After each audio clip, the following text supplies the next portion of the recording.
Bit of a gossip. Perhaps people have called you a gossip, but you don't think you are one. Do you think gossiping can be malicious, or is it just a harmless form of communication? Maybe you've been on the receiving end of gossip. What effect did it have on your life? Perhaps a relationship with a friend or member of your family has been ruined because of gossip. Is the reputation women have for gossiping justified? Or are men the biggest gossips of all? Whatever you think, call us now, 0891 700 145. That's 0891 700 145.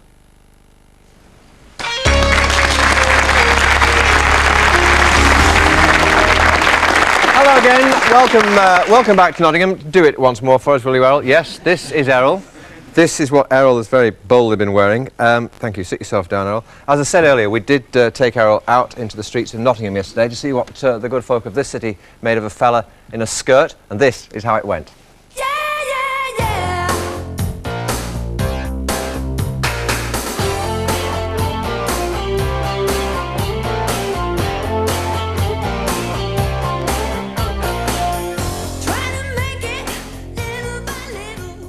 I think he looks pretty good. He's got nice legs. He's young enough to wear it. I couldn't imagine my husband in it at all. Well, I think for a young man, I think he's very, very smart indeed. And elegant is the word. I think the skirt is absolutely perfect. I suppose there'll be a time where men will wear skirts, but I don't think really it's the thing. You know. I think it's very smart. It's got a lovely pair It's of got legs. a lovely face and leg. I mean, if everybody's got one like that, then we shall all have them. I think they'll go down well.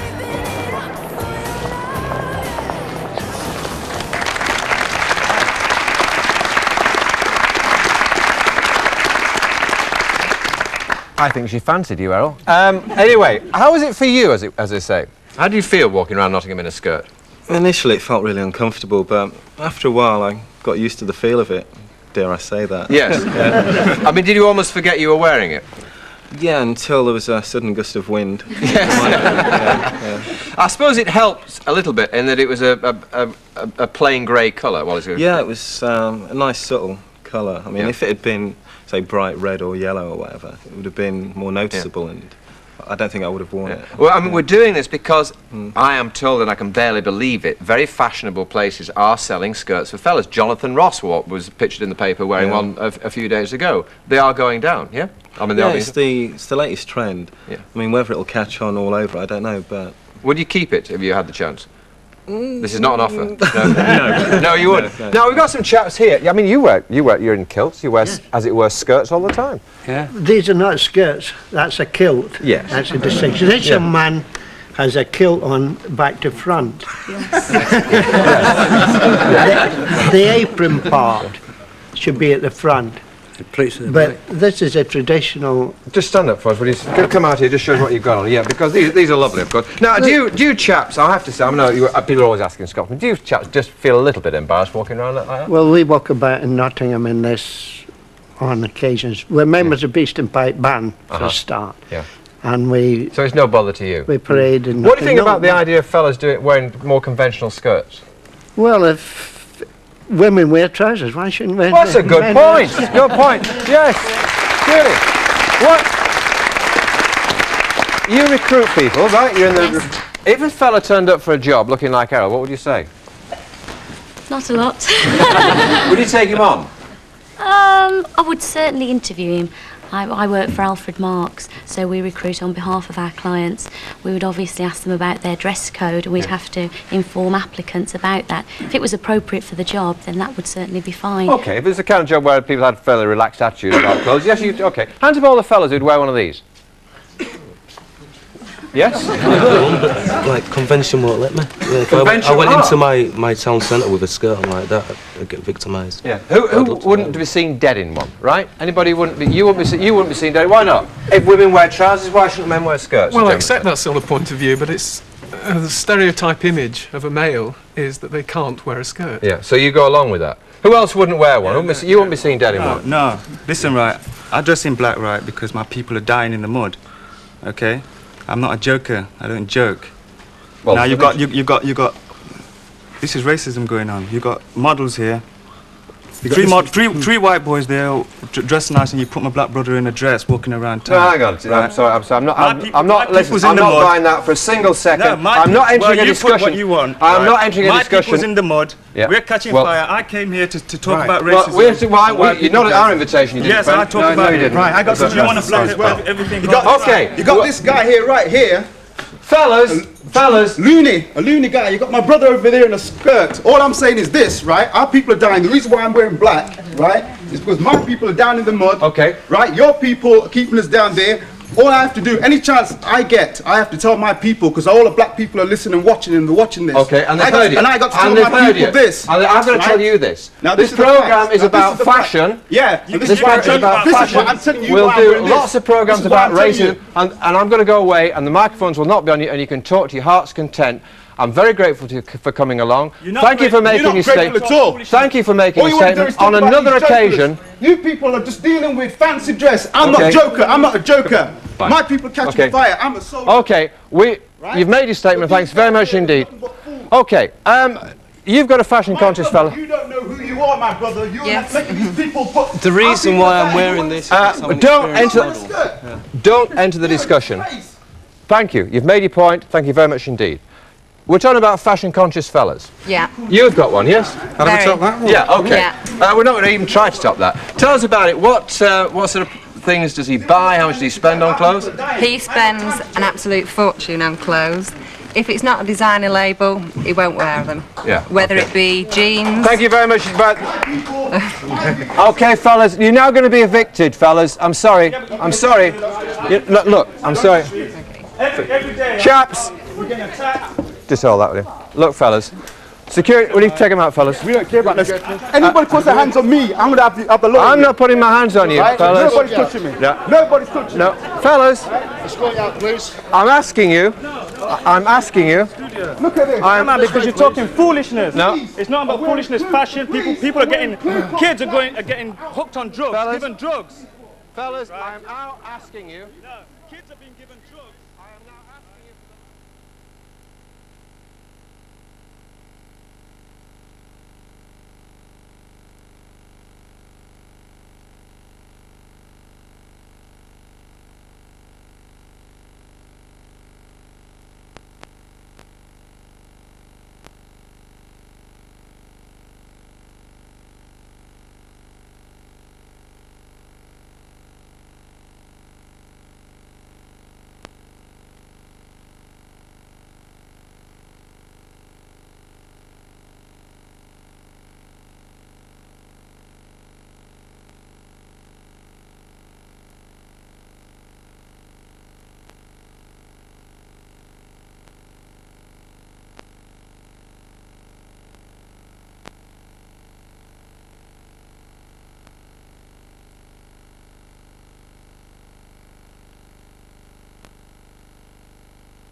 Well, we apologise for the loss of the time, the place. We'll sort the problems out for you as soon as we can. In just a few moments, we'll be joining Richard Madeley in Liverpool for This Morning.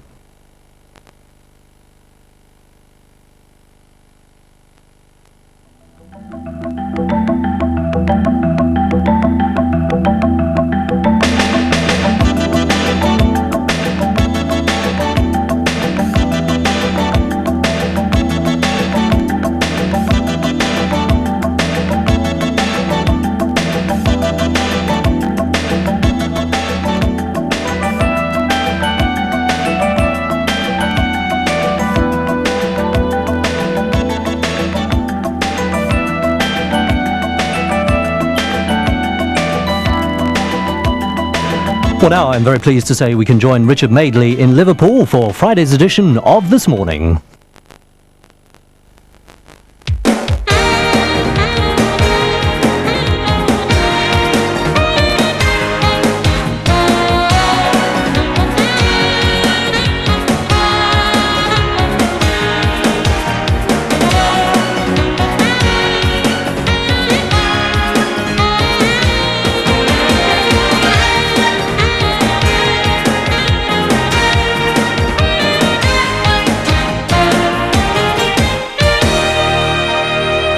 Hello, good morning. I didn't see what happened there on The Time, the Place, but I gather there's been a bit of a fracas, as they say, which is, I think, unheard of, actually, on British television. So we're on 5 minutes early. So good morning. And hello to Dr. Barbara Kiesling, who's California's top sex therapist, and she's written this bestseller, How to Make Love All Night, and it's aimed at us, the men. So when do we get to sleep, Barbara? I guess you'll have to sleep during the day. Right. This this is effectively about multiple orgasm for men. Yes, it is. Right. Interesting situation. We'll talk about that in a couple of minutes. Thank you. Tell you what, I promised to stay up all night reading it. Anyway, let's sort of compromise. All right. All right. Listen, Dr. Kiesling will take your calls on sex problems in the phone-in today, so do ring in and be as frank as you like. And as ever, on things like this, you don't have to give us your real name. You can give us a nom de plume or pseudonym or whatever you want to call it. Anyway, 051 555 1000, the number to press. And here, 5 minutes early, is the rest. Well, pulses will certainly be racing as Dangerfield star Nigel Nevalent joins us live. Casualties are expected in the Broken Heart department. That's at 11:15. And Brian's back with another inventive three-course Sunday lunch for under a tenner, and the crew are drooling already. Maggie Colvin's cutting the waste by not wasting the cutting. She's making spring Valentine wreaths at 11:55. And if there's a burning resentment that's absolutely ruining your life, then you can get rid of the grudge with Robert Farago in Hypnohealth this week. And we're going to be meeting the Elvis wannabes who couldn't help falling in love with each other because he's met his Priscilla. It's now or never for the wedding day makeover, and there'll be no crying in the chapel.